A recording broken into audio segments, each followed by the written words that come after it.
Hey guys, welcome back to Out of Left Field. Graham and Chris finally back here with you again. It has been a long month, man. I think that's there's been a pretty good chunk of stuff going on, and really at the end of it, our schedules just didn't really lend itself to allowing us to jump on here and really get a podcast going for you guys that wasn't, I guess, seemingly mailed in, right? We didn't want to do something just quick and in a hurry, just for the sake of doing one. We feel that we owe you guys better.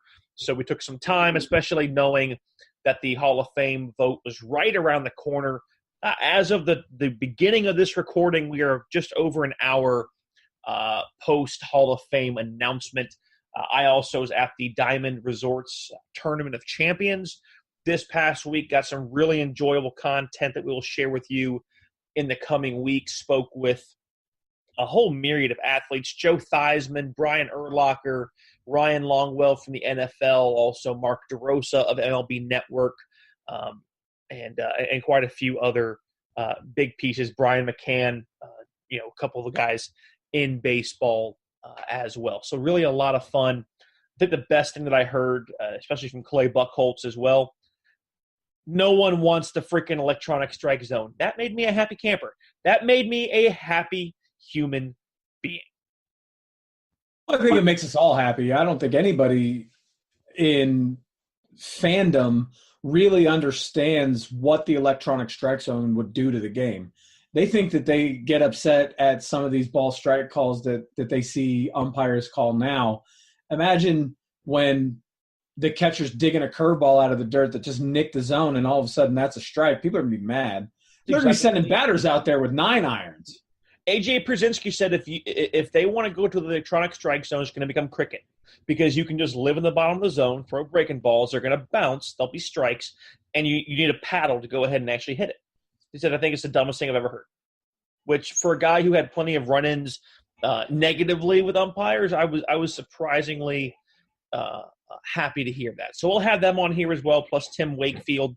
We'll come by and have a conversation. Hopefully, also in the next couple of weeks, we will have Cubs pitcher John Lester on the show as well, working on setting that up for you guys as well. Let's go ahead and put the ball in play, though. A couple of small moves in the last couple of weeks. Obviously, some decent stuff has happened throughout. Nothing earth-shattering. We're still waiting for Harper and Machado. Mark DeRosa gave me some insight on what he thinks Harper might want, and we'll get that to you as we continue to see these guys still looking for homes on next week's show.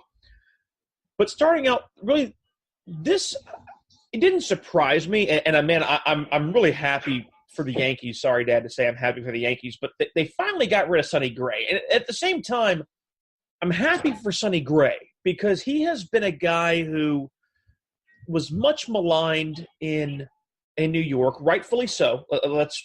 I don't disagree. He was, I think, terrible for the most part in New York. They were hoping to catch. He's like Andrew Cashman, right? The guy that came from San Diego to Miami and then Texas and different places. You're hoping to catch what he could be and what you hope was going to be there. But I think at the end, Sonny Gray is a guy with a lot of talent that just is never going to fully effectively transfer long-term to Major League Baseball. He had 2 good years in 14 and 15, made his lone all-star appearance in 15, and from that point on, it's been low innings totals and really exorbitant ERA. Yeah, and I think it's one of the things that really frustrated the Oakland A's when Sonny Gray was pitching for them.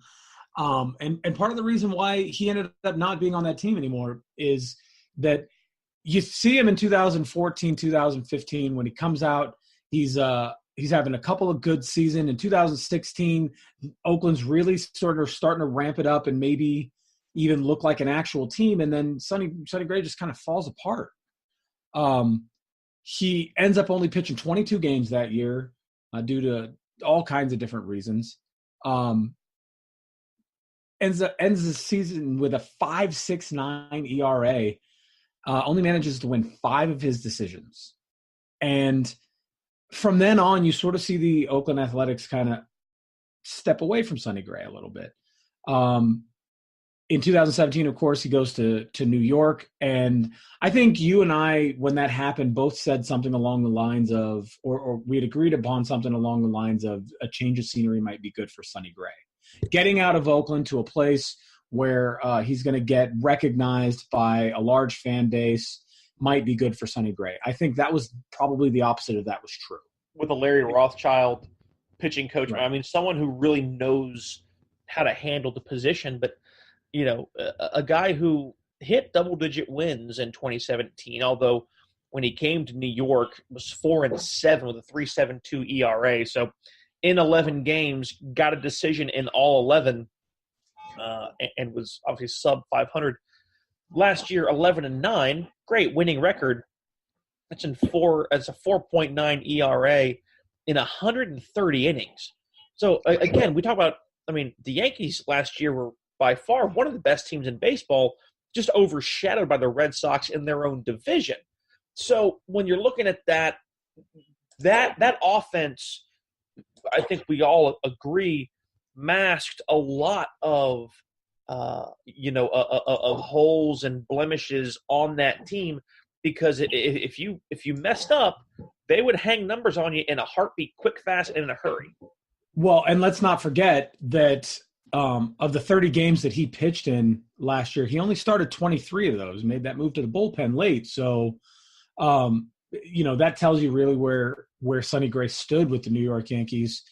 Part of the sticky part of this deal that they made with the Reds to trade Sonny Gray, of course, was sort of linchpinned on Sonny Gray being able to come to an agreement as far as an extension with the Reds, this being the last year of his contract year. Nobody wants to rent Sonny Gray, right? So if they could get him and get a reasonable contract extension with him, then they were open-minded to picking him up. They picked up an infield prospect named Shed Long and a competitive balance round A pick for Sonny Gray and a left-handed minor league reliever pitcher named Reaver San Martin. Now, nothing tells you what your value is like a trade for a prospect and a competitive balance pick that includes you and a minor league pitcher. You kind of know where you stand at that point. No cash, no other incentives, just that. The Yankees were able to trade Long again to Seattle, and pick up their second-round selection from last year's draft. His name is Stowers is his name.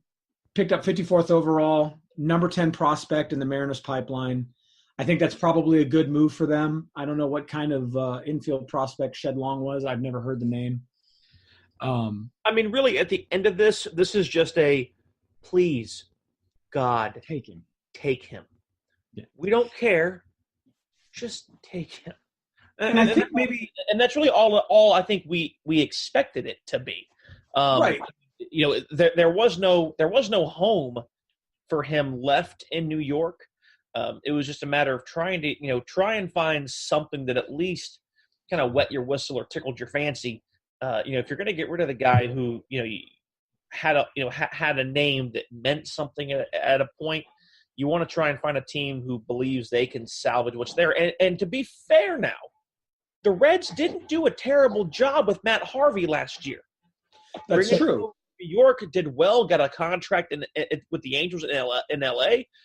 I mean, this could be a place where potentially, maybe Gray kind of finds a rhythm again in a smaller market and finds himself comfortable there. It's not outside of the realm of possibility.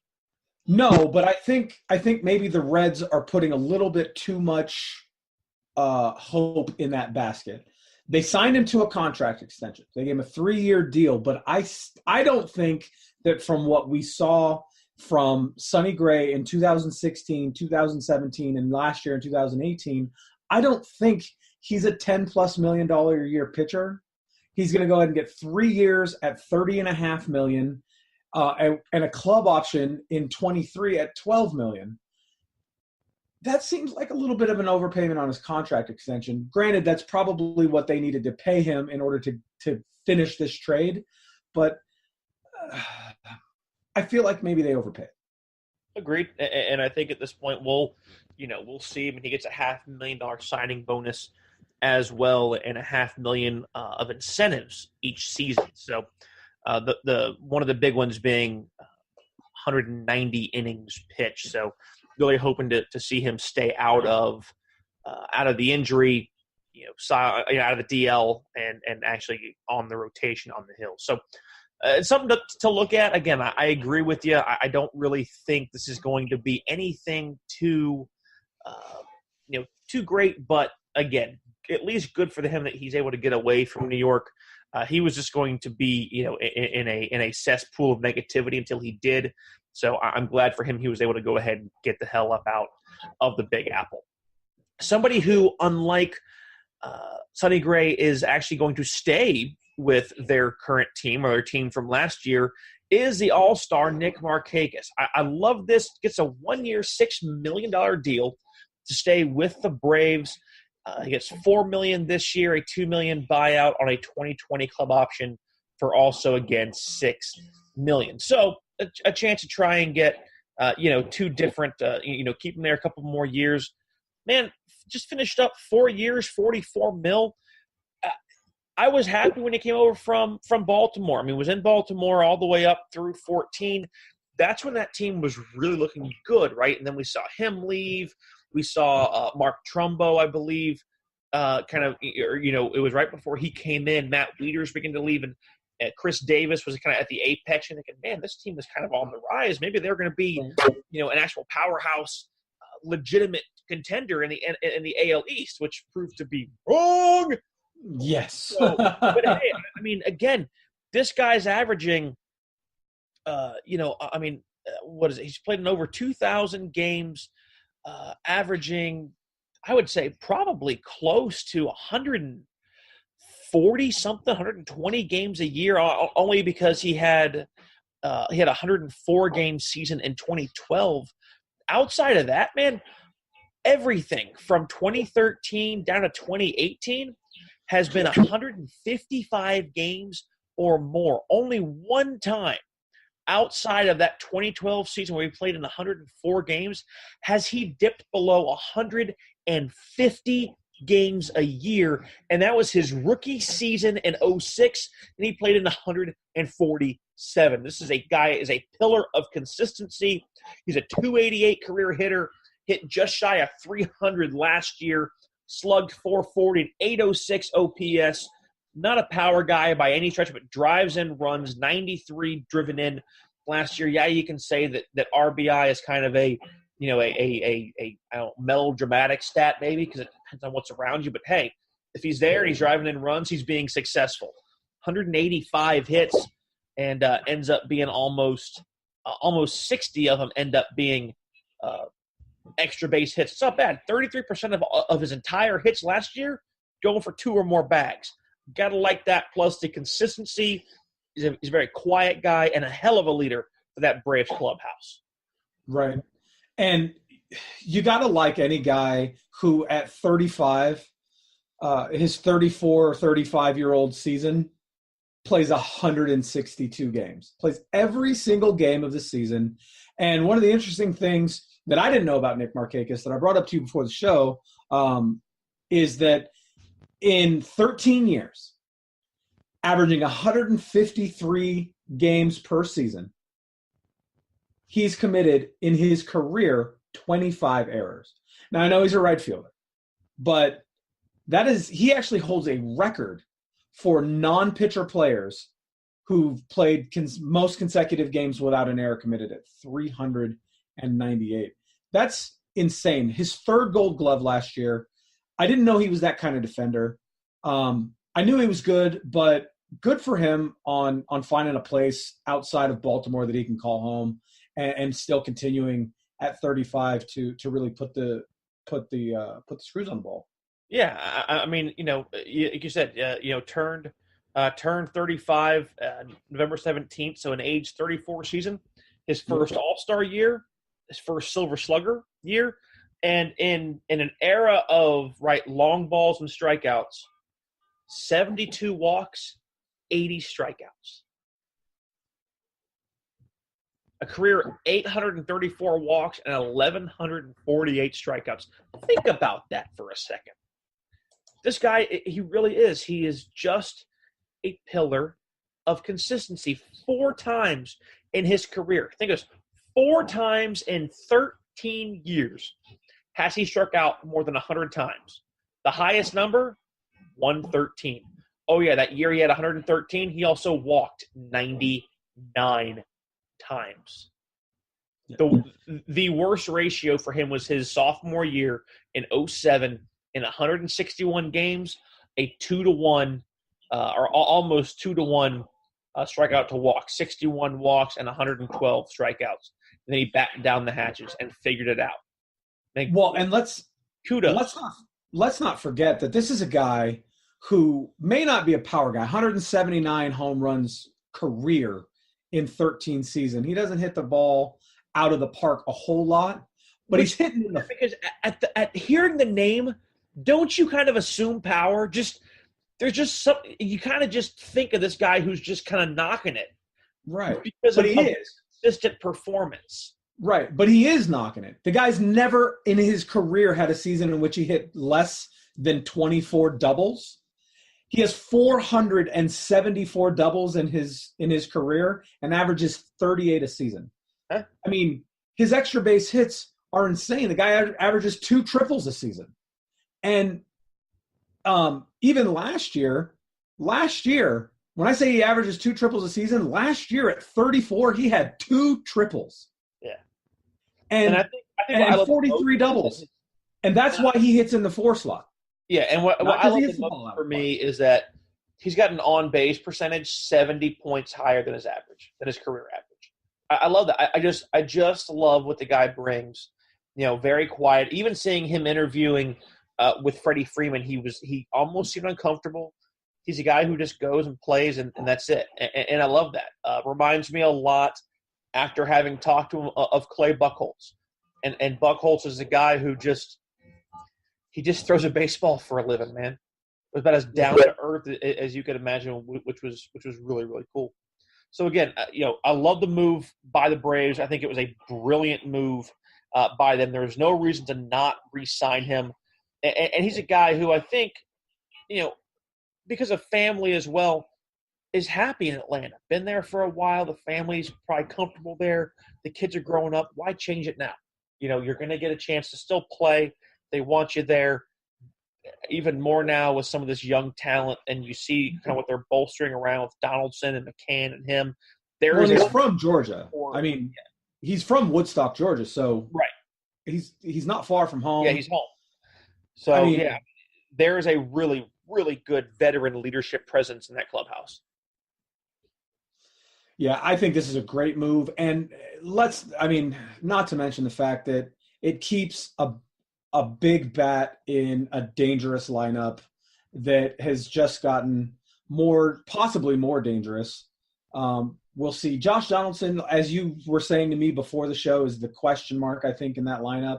If he comes back and he's Josh Donaldson like Josh Donaldson used to be, it's a big deal. That's going to be a heavy, heavy lineup.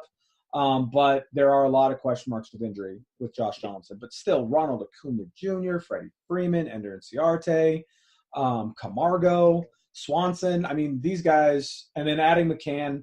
This is a heavy lineup for these guys, for the Braves this year, and I think that they're going to do really, really, really great things in that National League East. Unlike the Braves, a team, I'd say, 10 hours, maybe 12 hours just down south, that is lacking of veteran leadership and just overall fandom right now. Tampa Bay Rays have been in the news for quite a bit, and I wish, man, I so wish that we had done the show, when we were talking about this, because literally we said this, and I know people are going to think we're full of it here, and hand, oath, hand on the Bible, whatever it is, this is legitimate. Chris and I were talking about this right after this whole thing with Tommy Pham came out, where Tommy Pham blast the Tampa Bay area for not really having a fan base at all, saying that the Tampa Bay Rays, it's poor, they're not out there. I'll read you this quote and then we'll get there. He said, quote, and this is in relation to maybe a relocation, something to get this team, people amped up about this ball club. Quote, do I think something has to happen, whether it be a new ballpark, maybe a new city? I think so. Because if you have a team that's going to be winning 90-plus games, competing in the AL East, and you don't have any fan support, that's a huge problem. He goes on to say, it sucks from going from playing in front of a great fan base to a team with really no fan base at all. St. Louis, they're one of the few teams to where day in and day out, they have 40,000 fans at every game.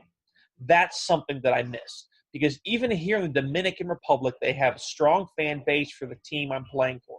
Their fans are supportive, they're loud. And the Rays, they just don't have that. Close quote. Keeping in mind that, once again, the Rays' attendance fell consistently again, averaging 14,259 fans, falling 8% from the year before. In the last 8 seasons, they have not averaged better than 20,000 fans. And I ask you this because you haven't been in the Trop. I've been there a decent chunk of times. With MacDill Air Force Base being right around the corner, it's great because they do a lot of military appreciation stuff where they give members of the military, either past or present, free tickets to certain games or discounted tickets. And it's pretty cool. I had a chance when you were, I think you were in Italy. And I went over to, or no, maybe you were in France. But anyway, I went over to see them in Tampa. Saw the Giants play. It was great. But they have the upper section of the stadium open where, I mean, you can go to the top of where the roof is. And I said, why in the hell are they leaving this open? All it means is more work for your, for your stadium crew. You got to clean up there. What's the point? And I swear, within 2 days of us having this conversation, it comes out in the news that the Rays are going to go ahead and put the covers over the seats up top, and they're going to bring everybody down to the lower bowl of the stadium to go ahead and make it a better fan experience. A more intimate fan experience. I mean, there was just that moment where it's, we're both going, are you bleeping kidding me? Yeah. It's one of those things where you almost wonder if maybe the Rays PR is stalking us a little bit. The question for me is, when we first talked about this, and this happened a while ago. I mean, the whole thing with Tommy Pham happened in December, and we've been kind of talking about this and trying to figure out how we felt about this whole situation. I think the consensus was that neither of us think that Tommy Pham is wrong. Did Tommy Pham say this in no uncertain terms that may have hurt some feelings? Sure. Absolutely he did. And some of those 14,259 fans who showed up every day were probably a little hurt by that. But no one could sit in that stadium on a game day and look around at all those empty seats and say, well, no, I don't think Tommy Pham's right. The thing is when you're drawing – the only team that's drawing fewer fans than you every day is the Miami Marlins. And the Miami Marlins going through the upheaval they're going through right now, right. Something's wrong. And I mean, it really is a ball club where you get more fans there more often than not for the visitor, a chance to see a team play that you don't get to see every day than it is for the Rays. I mean, yeah, there's noise made and whatnot because people, it's still the hometown team. But, I mean, big picture, you're more excited about what you're there to watch than anything else. I went to watch the Giants and watch the Royals, at times. I went to watch the Red Sox quite a few times because I wanted a chance to see one of the best teams in baseball play. Yeah, I agree. And, that's, to be fair, I mean, that's one of the reasons why I had Diamondbacks tickets. Not that the Diamondbacks have the fan problems that the Rays has. The Diamondbacks are pretty well supported. But, I'm not a Diamondbacks guy. I went to to the Diamondbacks so I could see other teams play, so I could see teams that I don't get to see all the time. Right. And, you know, I got to see the Cubs. I got to see yes, you did. You know, the Dodgers came a lot. The Giants were there a lot, which is good for me. So the problem is that when you have a nearly $1 billion team, right? It's probably not at this point worth $1 billion. Surely Trop's not worth $1 billion. But when you're talking about building a nearly $1 billion stadium for a team that is drawing 15,000 fans a game, and you're doing that negotiation knowing this, and so you're about to make the smallest ballpark in Major League Baseball because you don't think your fan base can support it, that has to tell you something. $1 million. And again, I think the land deal has fallen through, so this whole thing is They've actually ended the negotiations. But one of the interesting things to me is when this article came out, I did the same thing I always do. I went through social media, and I wanted to know what people who were close to the situation are saying. And so I like to go on Reddit. It's my personal favorite social media platform. And so I was on Reddit, and, you know, people from Tampa Bay are talking about this. And this guy goes, yeah, man, I don't go watch the Rays. I don't want to watch somebody lose 100 games a year. And I stopped and I went, oh, crap. This guy is on an MLB subreddit, which means he likes baseball at least enough to pay attention to an individual Major League Baseball subreddit. And this is a team that doesn't realize the best teams in baseball last year, 90-plus win. Doesn't realize that his team won 90-plus games last year. He said, I don't want to watch the Rays lose 100 games. And I just asked him, I was like, the Rays won 90-something 100 games and losing. Yeah. Do you really not follow them enough to know that they are the third best team in the National League East and one of the best teams are in the American League East and one of the best teams in the American League period? Right. I will tell you what I think we have heard. I have heard rumors of for quite a while through, I have different acquaintances on social media from the West Coast due to umpiring and whatnot. And two words, I have heard two words repeatedly put on social media. Portland, Oregon. I love it. But I keep hearing. Great idea. I think it's a great idea. I think Portland, Oregon is a large city. It's a big metropolitan space, and they're starved for baseball because the closest they've got is 700 miles south to Oakland or 500 miles, 400 miles north to Seattle. And I think that if you put a team in Portland, Oregon, it would be well supported as their Trailblazers are.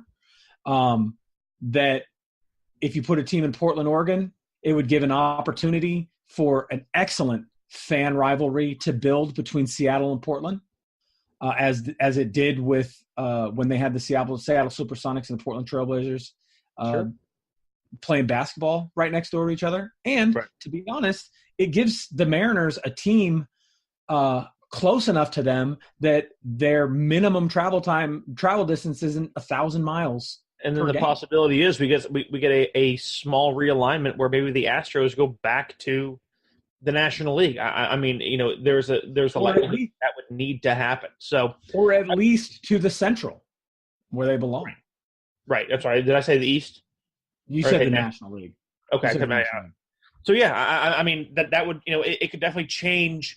It would definitely change the landscape of baseball, but I think it might change it for the better.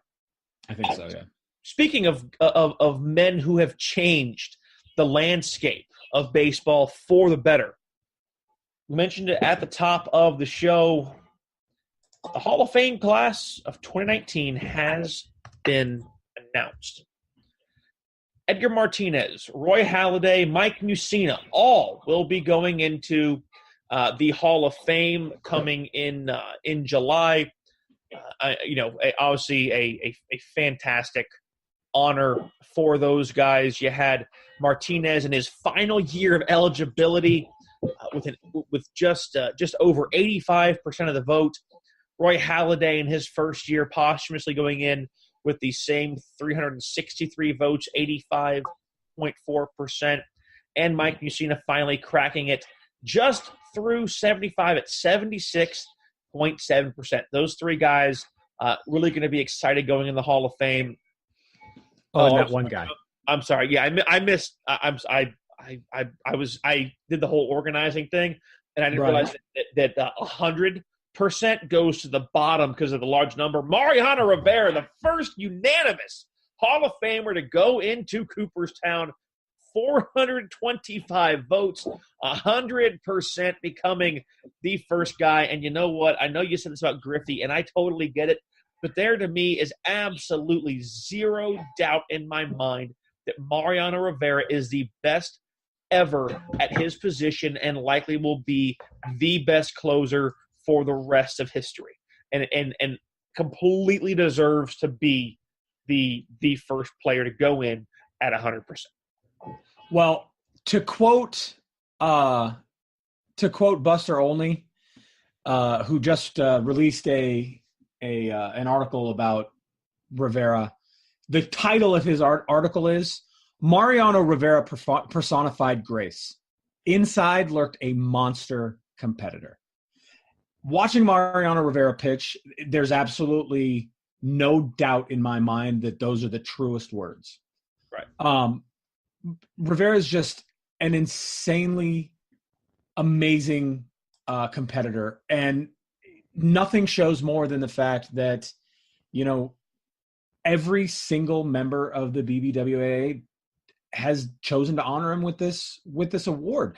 And yeah, I know I said if I was Ken Griffey Jr., I'd feel a little bit slighted. And the only reason I say that is because there were people when Ken Griffey Jr.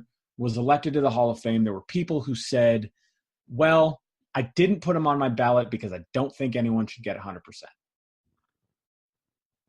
And so that hurts a little bit, right? Like if you have a valid reason for it, fine. But I guess there's just no way to turn your head from 652 saves and the most saves in the history of baseball and in games completed. And that 1.0 whip, man. I mean, hey, when they were talking about that during the announcement, you heard me. They were like his even 1.0 career whip, and I was like, whoo! I mean, hey, I'm excited about the fact that he had an on base of 250 and 3 at bats, drove in a run and walked once. Yeah. Oh yeah. We're talking about a guy who swung a big stick. Swinging that bat, right? All 3 times swinging at it. Well, I guess at least once he drove in a run, but yeah, I mean, well, he had no hits. He got walked. I think it was a bases loaded walk. Yeah. There were some areas that really, really surprised me. Some that angered me. Obviously, I'm most pissed off that Fred McGriff ends with just under 40% of the vote. A guy who, was 7 home runs shy of 500 in the middle of 2 strike shortened seasons. Easily would have cleared it by a mile. Was consistent. Was a guy who, even in the postseason, was consistent. It is an absolute travesty that Fred McGriff did not make the Hall of Fame. I think it is shameful, and those in the BBWAA who did not vote for him should take a long, hard look at what you consider to be Hall of Fame worthy, because that's a joke. So we were both curious as to how this might happen, and also curious if this might be an actual Hall of Fame slight against a player. Some people have said that about Barry Bonds. Well, he's the career home run hitter, a home run leader, and it's a travesty that he's not in the Hall of Fame. Yeah, well, when you do something so terrible that a video game decides not to use your name as the record holder, something is wrong. Sure. But I've never seen that sort of ire for Fred McGriff before. So, I did what we do, and I reached out to Adnan Virk and I said, hey, Adnan, is Crime Dog a Hall of Fame slight? this might be nostalgia speaking, but I really thought he was going to go. And Adnan got back to me and he said, I really love the guy, but I'm not surprised. So that's all he said. Of course, Twitter is a brief space, and brevity is appreciated. So I would like to extend an invitation to Adnan to come on and tell me why he's not surprised. Also, I'd like to hear his thoughts on the Mariano Rivera 100% vote, which I'm sure interesting as well. But Adnan says he's not surprised. It's been a while since he's been on the show, so yeah, definitely would love to need to get him back on and talk some baseball. Yeah. So I am surprised, but again, are we being overly nostalgic for our childhood? I grew up watching Fred McGriff in the 90s. I was a kid who loved baseball, and I love names like Ken Griffey Jr. and Fred McGriff and Mark McGwire and Jose Canseco and Barry Bonds. But looking back, is he too mixed up in that controversial time period? Shouldn't be. A guy, we're talking about a guy who never, nothing was ever proven. Nothing really should ever have even. He was never even really questioned as far as I know. Exactly. And that's why I think it's just an absolute joke. A guy who's damn near at 500 home runs, 2,500 hits, 289 career hitter in a time when, baseball was vastly different. I just don't get it. It makes no sense to me as I look at his numbers now. I talked about how impressed I was that Nick Markakis had an on base 70 points higher. The career batting average for Fred McGriff was 284. His on base career was 377. 1,300 walks to 1,800 strikeouts.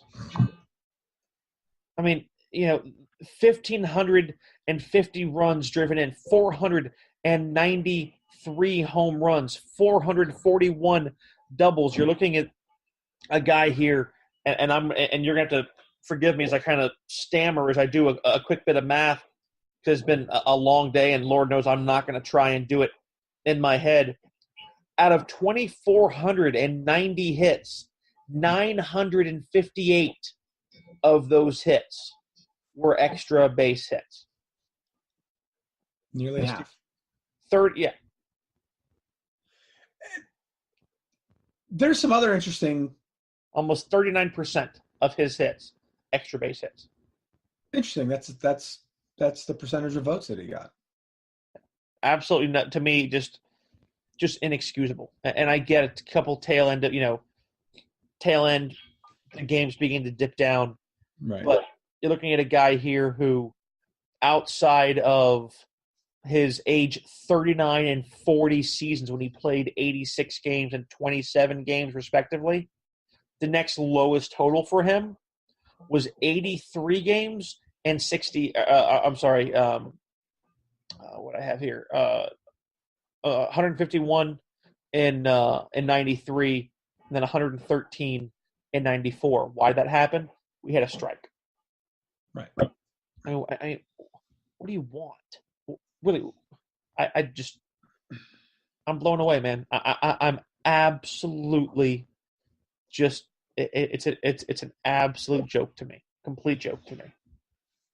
Some of the things that didn't surprise us, despite some of the movements and some of the talk that we saw early in the Hall of Fame voting, when people were putting their ballots up on the tracker, and the numbers would fluctuate so much early in that voting, even late into the voting. No surprise in my mind that Roger Clemens and Barry Bonds stand about pat, couple of points increase. Curt Schilling stands about pat, couple of points increase. I think actually Schill got a decent. I think actually he got a decent increase. If I'm not, he was at about 58% last year. I thought I think he, and I'm double checking it now as we look. Schill was at 51%, so he actually had a 9% jump from. That's a good increase for him. That is a good increase for him. It's hopeful. going in now to his next year will be his 8th year. It's hopeful. But I mean, at some point you have to go ahead. I'm sorry, and I'm not excusing it, but you've got to go ahead and compartmentalize the athlete from the man. Right. You can think whatever you want about Schilling, and that's fine. But as a pitcher, he was one of the best to do it. Right, and the reason that we say things like that about Curt Schilling and not about Roger Clemens or Barry Bonds is because who they were as people, and it affected who they became as athletes. So I'm a little bit curious as to only 2 rollovers from the first year. Every single first-year member of the ballot, with the exceptions of Andy Pettitte, and Todd Helton. And of course, surprised the hell out of me. Not only did Helton surprise me, it surprised me that he finished above Andy Pettitte. Andy Pettitte with 9.9% of the vote. Todd Helton with 16.5%.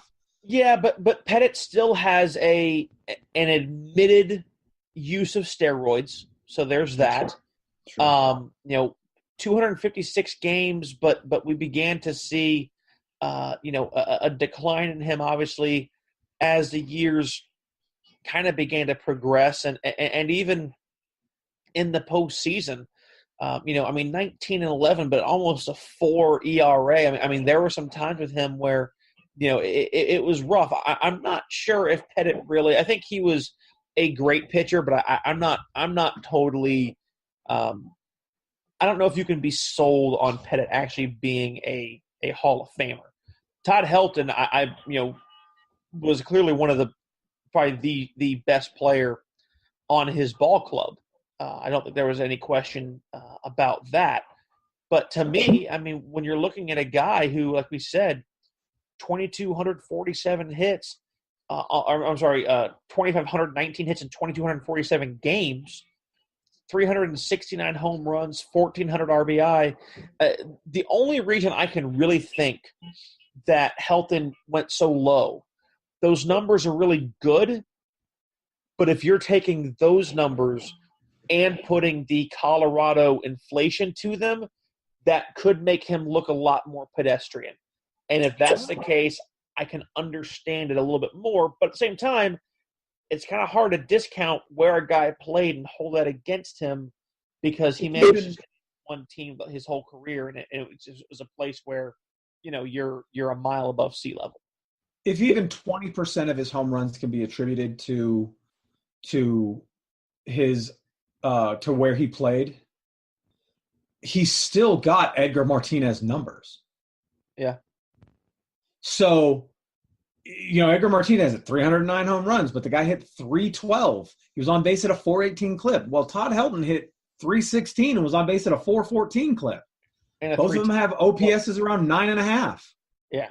And it was a fielder and won 3 Gold Gloves. So, yeah, I'm with you on that. I have heard some people saying, the inflation. But I think it's overall kind of BS. You can't just hold where a guy played against him, especially when he's there his entire career. Sure.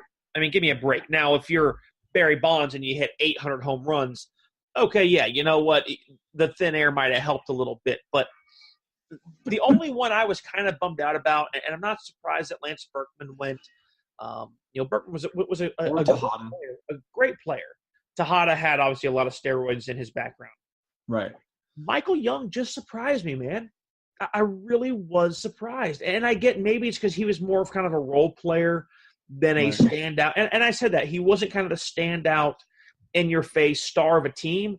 But damn it, man, that guy was around for a long time and made his team better. He was, to me, vital to the success of the Rangers in the late 2000s, right before the 20 teens.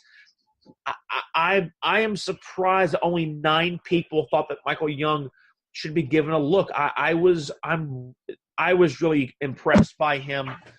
He's a name you heard a lot, and heard guys saying how much he meant. He was the highest vote getter of the guys who were eliminated first ballot, but played less than 2,000 career games. Not bad. I mean, a career 300 hitter. But again, I get it. Just kind of work, just a little hard for work issues. I think. Attributed to that, under 200 home runs. I mean, kind of a high strikeout guy before the high strikeout was kind of in vogue. So I get it, but again, I there were some parts on him that I really liked. Manny Ramirez getting a bit of a jump. He's at took about 2% increase, but in his third year, a guy who clearly has had some things kind of going against him. The one that really, Gary Sheffield goes from 11% last year to 13.5% this year. So again, some minor jumps. Sammy Sosa's still on the ballot. He's got 3 more years. He'll fall off. But this is big. Another one, Omar Vizquel, only at 43%. That I'm still kind of bamboozled by. I don't think you're a guy who almost played in 3,000 games, has almost 3,000 hits. Yeah. He's a career 270 hitter, but in 24 years. And I get that longevity doesn't necessitate a Hall of Fame, but we're looking at 1, 2, 3, 4, 5, 6, 7, 8, 9, 10, 11 gold gloves. Yeah. This guy was one of the best at his position in the 90s, all the way through the 90s, all the way through the 2000s, retired in 2012. I mean, and I get, went to the Giants in 2008, was hurt, hit 222. This guy knew what he was doing. Okay, you know what? Guess what? 80 career home runs. 35, 37? He was like 37 at the time, though? I mean, I will give you this, and this is the number I think that you will love the most. Do you want to guess? Do you have his numbers pulled up? I can click on it. No. If you don't. I want to ask you this blind. Okay. Give me roughly a strikeout to walk ratio for him.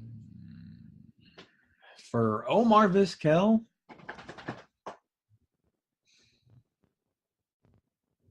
24 years.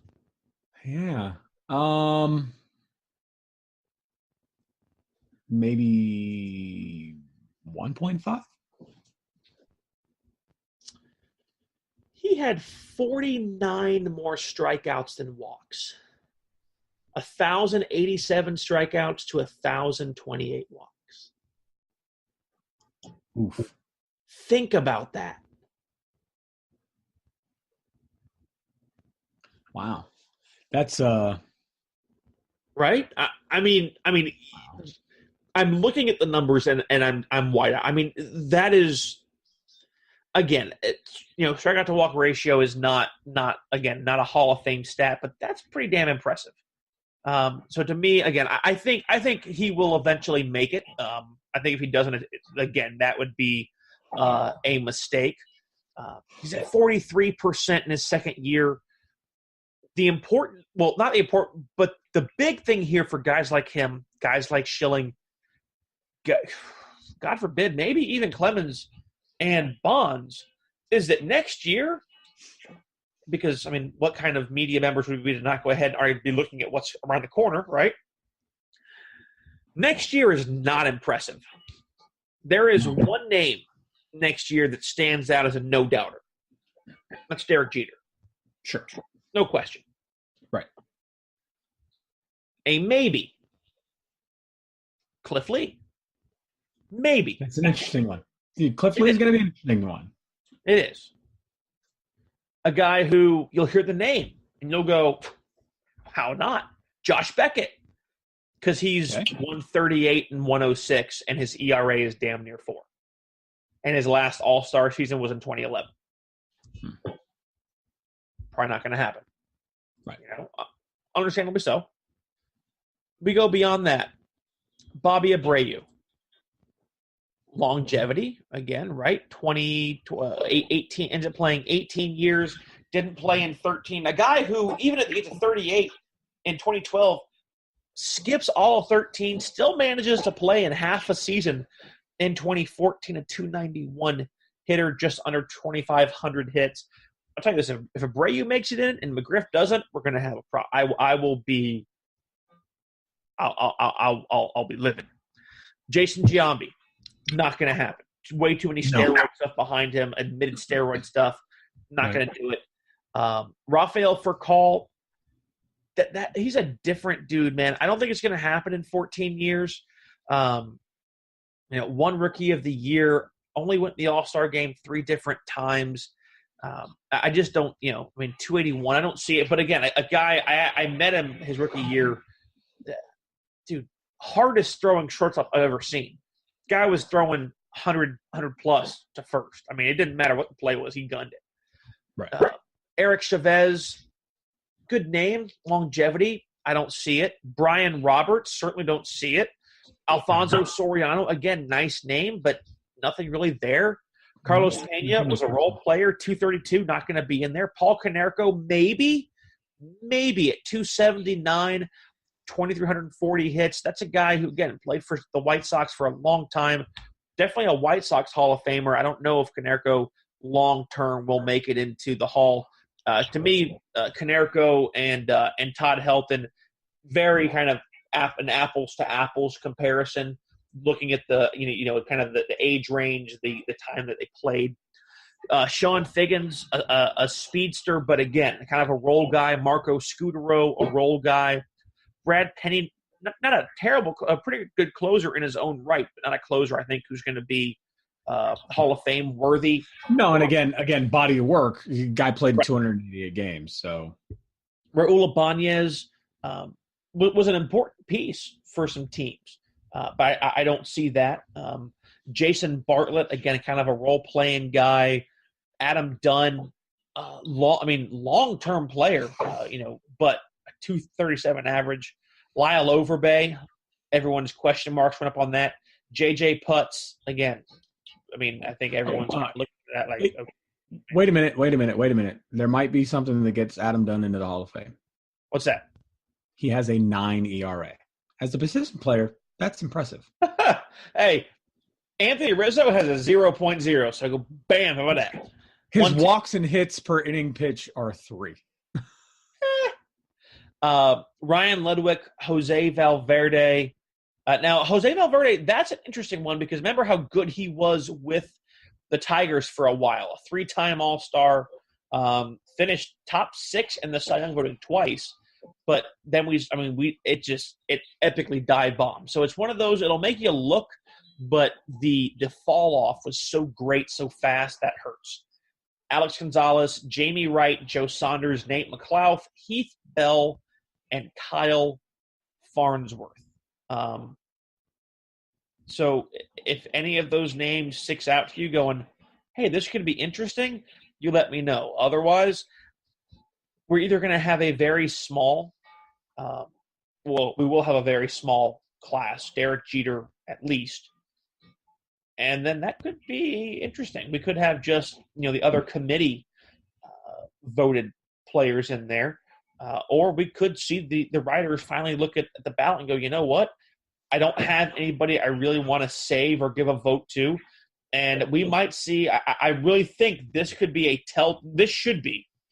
telltale vote coming into 2020. Right. With what is left over for next year, we are really going to get a good look at what these guys can jump.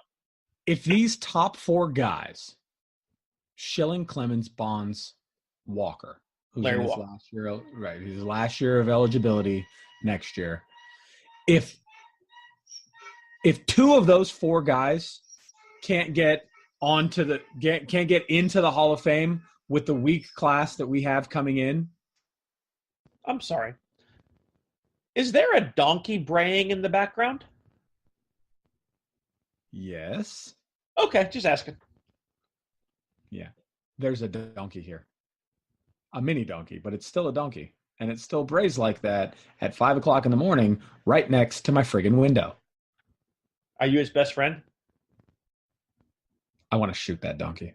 That sounds. I mean, you're kind of the ogre, so I figured like an onion. Maybe He does make waffles. Yeah. So you guys stay up late swapping Manly stories? No. So if one of these four guys at the top can't make it into the Hall of Fame with as weak a class as we have coming in, that is telling. And even more telling, if guys from below them make it and they don't, there's your answer. Right. Yeah. And I think also, I mean, it's one of those, there at least needs to be a hell of a jump, right? I mean, I think that's pretty obvious because, and I'm looking through here just to see who else might drop in the year after, and this will be, so the year after. I'm just going to throw off some quick names. Tim Hudson. I liked Huddy. Mark Burley, no-hitter, perfect game. Had, again, left Chicago, things got screwy. Torrey Hunter, going to probably pick up some votes. Yeah. Barry Zito, not probably, but again, had a long career. A.J. Burnett could be interesting. Michael Kadire. Maybe, was around for a while.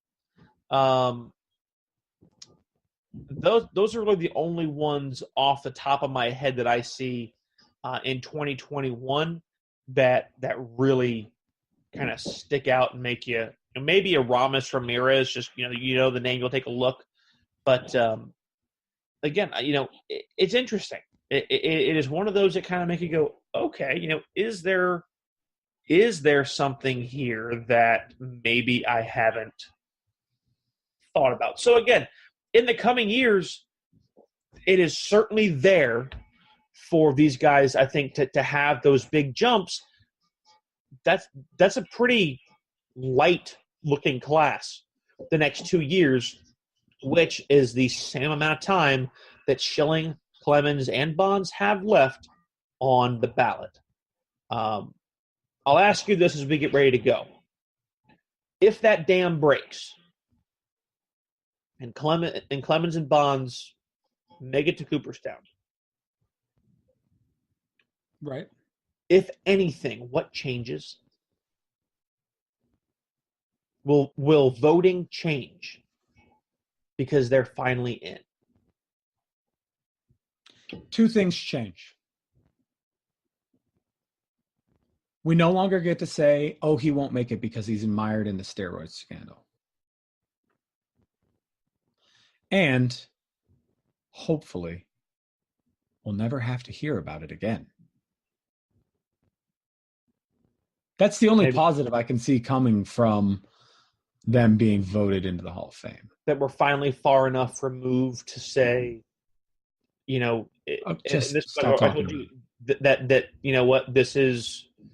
this is a stain on the fabric of baseball, but it is woven into the story. It is part of the quilt.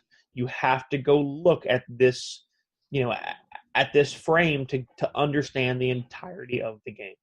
And that was my argument with you when we went over this a year or two ago, that, that was kind of my thing, is that it felt like, at the end of the day, it's part of the history of the game.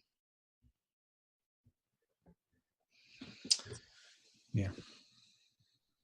I can never acquiesce to the idea that they become members of the Baseball Hall of Fame.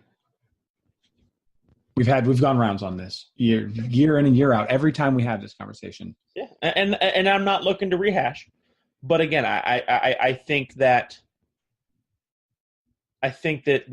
does change the perception a little bit. That'll be interesting to see. It really will be interesting to see. I'll be honest, with the light of classes we have coming in 2020, it's their best chance. It is, absolutely. And 21. Right. I think they can get a big enough jump next year.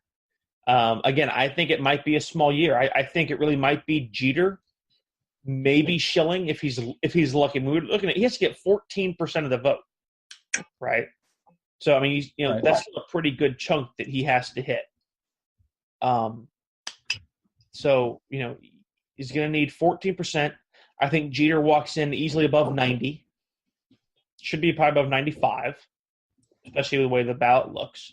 Right. And we might see a two-person, writer's ballot, and then whatever the other committees send in. I think we realistically, see Bonds above 65, I think the writing is on the wall. They hit 70. I think realistically, if we don't see Bonds and Clemens above 65, then they need to accept the outcome as the outcome. Yeah. That is the telling moment. If you get a weak class like we have coming in 2020, and Carlos Pena stays on the ballot because people didn't want to vote for Bonds and Clemens, right? That's telling.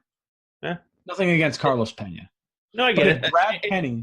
If Brad Penny stays on the ballot, I'm with you. It is definitely going to be. It's going to be interesting. I mean, it already kind of makes you excited for next year's election. And we're still 6 months away from the induction this year. So again, congratulations to the newest Hall of Famers. Mike Mussina finally getting in. Roy Halladay, a great handicap to him, and hope his family can at least relish in the moment and take some happiness out of it instead of just sadness. At the memory. Really hope that they get a moment to kind of relish in this. But Edgar, and also the first unanimous voted in, Mariano Rivera, the greatest closer of all time. I think we're going to see Todd Helton take the Edgar Martinez route to the Hall of Fame. That'll be a rough way to go. I bet that guy gets 30%, 40% of the vote next year. We'll see. We'll see. I mean, it's like you said, it's going to be fun the next couple of years to see what these classes lead us to. Guys, thanks so much for hanging out with us. Be sure to check out our social media pages. Give us a like and a follow. I know we've been a little bit lax, but we'll get back onto that. Out of Left Field with Chris and Graham on Facebook. Please like the page. Share it with your friends. If you love listening to the podcast, we'd appreciate it. Also, at OO Left Field on Twitter. And you can also find the podcast on Apple Podcasts. Go to the Grueling Truth Network, search for that. You can also you can subscribe. You can find our podcast, Out of Left Field, put in there as well. Sorry you can't search for it individually yet. Also, please rate out of 5 stars and review the show, even if you don't listen to the Grueling Truth much. But rate 5 stars. It also helps just our show out.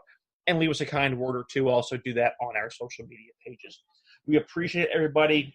Hope that you all are happy with the Hall of Fame. If not, let us know why. Let us know what you would have preferred to see and what you think will happen if Bonds and Clemens finally get in, and what that would mean for the future of the Hall of Fame and its writer, the voting writers. For all of us here at the Grueling Truth Network, for Chris, I am Graham. Thanks so much, guys. We're good to be back with you. We'll catch you next week on Out of Left Field.